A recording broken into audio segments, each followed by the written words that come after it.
Hello नमस्कार बच्चों, मैं अखिलेश कुमार अपने यूट्यूब चैनल शांति स्टडी पॉइंट में आपका स्वागत करता हूं।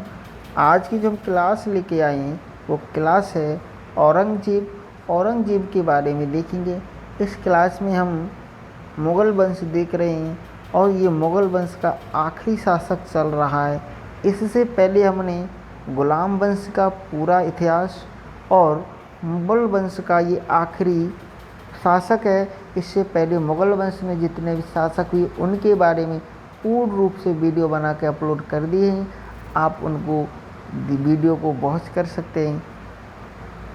चलिए शुरू करते हैं। औरंगजेब 1658 से 1307 ईस्वी तक शासक रहता है। चलिए औरंगजेब के बारे में देखते हैं। औरंगजेब 1658 से 1607 ईस्वी। औरंगजेब का जन्म 3 नवंबर 1618 को उज्जैन के पास स्थित दोहान नामक स्थान पर हुआ था। औरंगजेब को जिंदा पीर के नाम से जाना जाता है। ध्यान रखना, जिंदा पीर किसे कहा जाता है?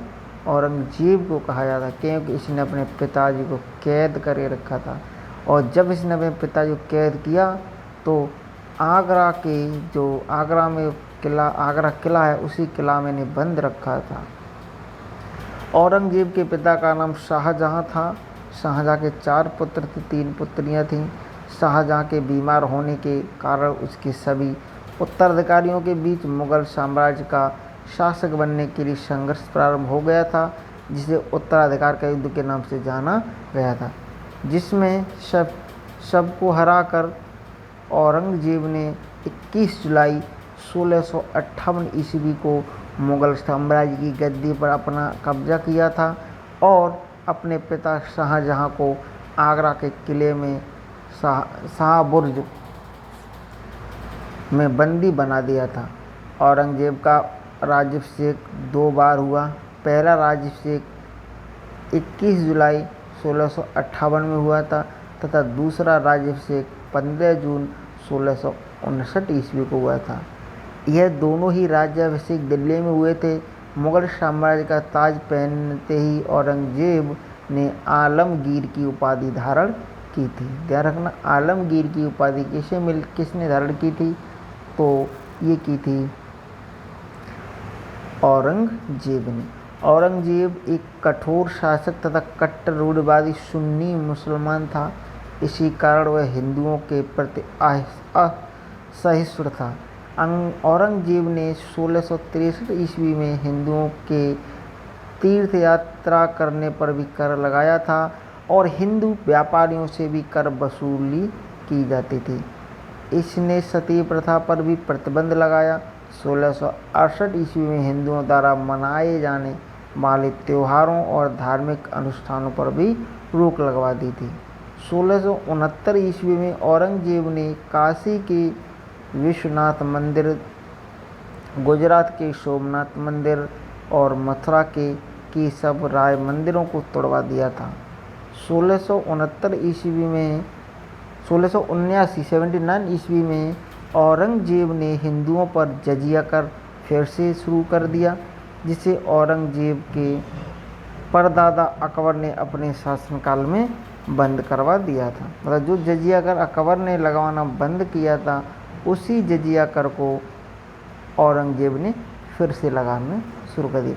याद रखना, और जजिया कर उन लोगों पर लगता जो इस्लाम धर्म को नहीं मानते थे। जो लोग इस्लाम धर्म को मानने लग जाते थे उन पर जजिया कर नहीं लगता था, यानी कि इसे गैर मुसलमानी कर भी कहा जाता था।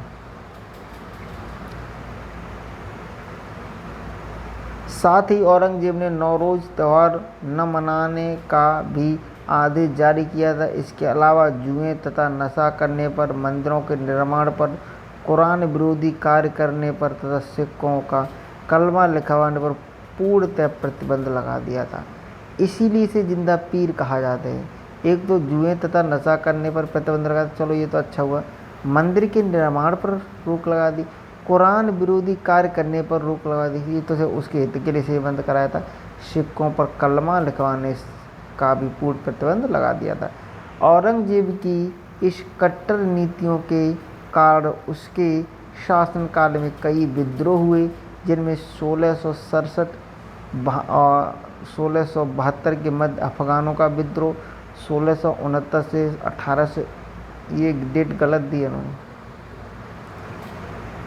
तक मथुरा के जाटों का विद्रोह, 1672 में सतनामी विद्रोह और 1686 में अंग्रेज़ों का विद्रोह, 1669 से 1709 की मध्य राजपूतों का विद्रोह और 1775 से 1707 तक के मध्य पंजाब के सिखों का विद्रोह। पहला विद्रोह मथुरा के जाटों द्वारा गोकुल की अगुवाई में किया गया था। तिलपत युद्ध के दौरान जाटों को पराजय का सामना करना पड़ा, जिसमें मुगलों द्वारा गोकुल को बंदी बना लिया गया और मृत्युदंड दिया गया। इसके बाद राजा राम और राम चेरा के जाटों की अगुवाई की। अंग्रेज़ों ने अपने पोते बीदार बख्त औरंगजेब ने अपने पोते बीदार बख्त और आमेर के राजा बिशन के जाटों का विद्रोह खत्म करने के लिए भेजा। इस अभियान में राजा राम की मृत्यु हो जाती है और तत्पश्चात राजा राम के भतीजे चूड़ामन ने जाटों का नेतृत्व औरंगजेब की मृत्यु तक किया। औरंगजेब के सतनामियों के विद्रोह का भी सामना करना पड़ा। सतनामी लोग भगवान को सतनाम कहा करते थे, जिस कारण उन्हें सतनामी कहा जाने लगा। यह लोग मेवात और नारनौल के नज़दीक क्षेत्रों में रहा करते थे। किसी सतनामी किसान को मुगलों के लिए कर वसूलने वाले व्यक्ति द्वारा मरवा देने के कारण सतनामियों का विद्रोह फूट पड़ा था। सिखों के मन में विद्रोह का बीज मुगल शासक जहांगीर के समय से ही उत्पन्न होने लगे थे। जहांगीर ने सिखों के 5वें गुरु अर्जुन देव को मृत्युदंड दिया था। इसी क्रम में जहांगीर के पुत्र शाहजहां का युद्ध सिखों के 6ठे गुरु हरगोबिंद से हुआ और पिता औरंगजेब ने फिर औरंगजेब ने 1675 ईस्वी में सिखों के 9वें गुरु तेग बहादुर को बंदी बना लिया। उन्होंने इस्लाम धर्म अपनाने के लिए प्रताड़ित किया, पर जब गुरु तेग बहादुर ने इस्लाम स्वीकार करने से इनकार कर दिया, तब उन्हें फांसी पर चढ़वा दिया। गुरु तेग बहादुर के पुत्र गुरु गोविंद सिंह ने अपने पिता की मृत्यु का बदला लेने के लिए सिखों को उग्र शक्ति के रूप में खालसा के नाम से संगठित किया। गुरु गोविंद सिंह के 4 पुत्र थे, जिनमें से 2 पुत्रों को 1705 ईस्वी में सरहिंद के फौजदार द्वारा दीवार में चुनवा दिया गया था। कुछ समय पश्चात एक अफगानी द्वारा 1708 ईस्वी में गुरु गोविंद सिंह की हत्या कर दी गई। इसके पश्चात गुरु गोविंद सिंह के शिष्य और उनके बाद उनके उत्तराधिकारी बंदा बहादुर सिंह ने मुगलों के विरुद्ध सिखों की अगुवाई की, परंतु यह भी कुछ समय बाद मारा गया।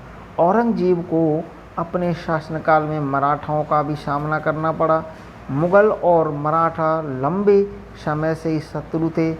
समय समय पर उनके मध्य कई युद्ध हुए, अतः औरंगजेब अपने शत्रुओं और शक्तिशाली मराठा शासक शिवाजी को मिटाना चाहता था। ऐसा करने के लिए औरंगजेब ने 1665 ईस्वी में अंबर के राजपूत राजा जयसिंह को शिवाजी का दमन करने के लिए भेजा। जयसिंह ने शिवाजी को पराजित कर जून 1665 ईस्वी में पुरंदर की संधि करने के लिए मजबूर कर दिया। इस संधि के अनुसार शिवाजी को अपने 23 किले मुगलों को सौंपने पड़े। साथ में ही बीजापुर के खिलाफ मुसलमानों की सहायता करने का वचन भी देना पड़ा। इस सब के बाद भी औरंगजेब शिवाजी को ख़त्म करना चाहता था, इसलिए औरंगजेब ने अंबर के राजपूत राजा जयसिंह के साथ षड्यंत्र कर शिवाजी को अपने दरबार में बुलवा कर बंदी बना लिया। लेकिन शिवाजी अपनी चतुराई से वहां से निकल भागने में सफल रहे और 1664 ईस्वी में शिवाजी ने खुद को एक स्वतंत्र राजा घोषित किया। 1680 ईस्वी में शिवाजी की मृत्यु के पश्चात उसके पुत्र संभाजी ने मराठा शासनी कमान संभाली, परंतु 1689 ईस्वी में औरंगजेब द्वारा संभाजी को बंदी बनाकर फांसी दे दी गई। संभाजी के बाद उनके भाई राजा राम को राजा राम ने मराठाओं की बागडोर संभाली। उसने भी मुगलों का जमकर सामना किया, जिसे मराठा इतिहास में स्वतंत्रता संग्राम की संज्ञा दी गई थी। औरंगजेब ने बीजापुर को हथियाने के लिए 1676 में सूबेदार दिलेर खां के नेतृत्व में आक्रमण किया। लगातार होते आक्रमणों के कारण 1686 ईस्वी में बीजापुर के तत्कालीन शासक सिकंदर आदिल शाह ने आत्मसमर्पण कर दिया और बीजापुर पर मुगल साम्राज्य का आधिपत्य हुआ।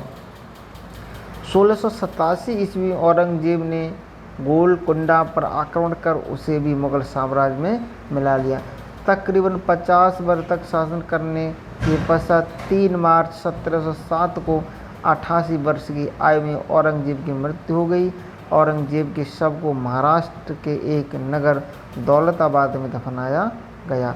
इसके बाद मुगल वंश का पतन शुरू हो गया और ब्रिटिश सत्ता अपनी शक्ति मजबूत करने लगी। औरंगजेब के बाद आए सभी मुसलमान शासक अयोग्य तथा कमज़ोर थे, जो कि प्रतियोगी परीक्षाओं की दृष्टि से महत्वपूर्ण नहीं है, अतः उन सभी को नीचे से दिए गए ये विवरण समझ। ठीक है, इनके बारे में ज़्यादा पूछा नहीं जाता है। जैसे बहादुर शाह 1707 से 1712 तक, जहांदार साहब 1712 से 1713, फर्रुखशाह 1713 से 1719, मोहम्मद शाह 1719 से 1748। 16 फरवरी 1739 ईस्वी में नादिर शाह ने दिल्ली पर आक्रमण किया और नादिर शाह फारस का शासक था। इसे ईरान का नेपोलियन कहा जाता है। अहमद शाह 1778 से 1754, आलमगीर सेकंड 1754 से 1759। अंग्रेज़ों का बंगाल पर अधिकार एवं प्लासी का युद्ध इसी समय हुआ था। शाह आलम फर्स्ट 1760 से 1806, पानीपत का तृतीय युद्ध, और अकबर सेकंड 1802 से 1839, और बहादुर शाह जफ़र यानी बहादुर शाह सेकंड 1837 से 1857, अंतिम मुगल शासक। देखिए, जजिया कर क्या होता है? जजिया कर इस्लाम को न मानने वाले लोगों पर लगाया जाता है या गैर मुसलमान लोगों पर लगाया गया कर जजिया कर कहलाता है। नौरोज़ पारसी तथा ईरानी लोगों द्वारा मनाया जाने वाला त्यौहार है। दौलताबाद, इसका प्राचीन नाम देवगिरी था, जिसे भील नामक राजा ने 11वीं शताब्दी में बसाया था। इस तरीके से मुग़ल वंश समाप्त होता है और ये हमने आज मुग़ल वंश का पूरा खात्मा कर दिया।